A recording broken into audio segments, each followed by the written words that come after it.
एक डूबती हुई कंपनी जिसे लेकर अनुमान लगाया जा रहा था कि शायद अडानी इसे बचा लेंगे, अब धीरे धीरे सरकारी होती जा रही है। हम बात कर रहे हैं वोडाफोन आइडिया की।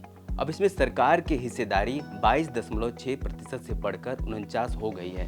वैसे ऑपरेशन कंट्रोल अभी भी प्रमोटर के पास ही है, लेकिन सवाल यह उठता है कि सरकार इसमें अपना शेयर क्यों बढ़ा रही है। दरअसल कंपनी सरकार के पैसे लौटाने में इनकैपेबल रही है।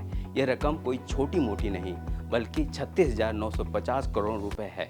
यह पैसा स्पेक्ट्रम ऑक्शन के बकाया के रूप में सरकार को देना था। अब संचार मंत्रालय ने कहा है कि इस बकाया राशि को इक्विटी शेयर में बदल दिया जाए, मतलब जितनी राशि बकाया थी उतने वैल्यू के शेयर सरकार ने वोडाफोन आइडिया में ले लिए हैं।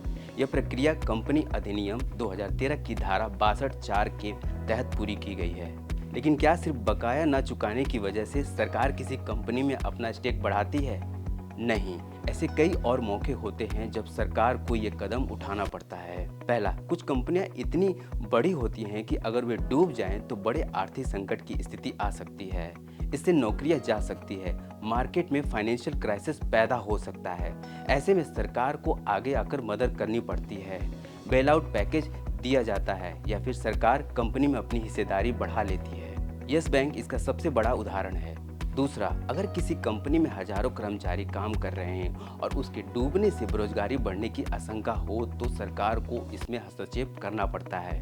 तीसरा, सरकार अगर किसी स्ट्रगलिंग कंपनी में अपना स्टेक बढ़ाती है तो यह एक सिग्नल होता है कि कंपनी में अब भी संभावनाएं हैं। इससे इन्वेस्टर, सप्लायर और क्रेडिटर का भरोसा बना रहता है और कंपनी को स्थिरता मिलती है। तो अब सवाल यह है कि क्या सरकार के इस कदम से वोडाफोन आइडिया की मुश्किलें कम होंगी या फिर यह सिर्फ एक टेम्पररी राहत है?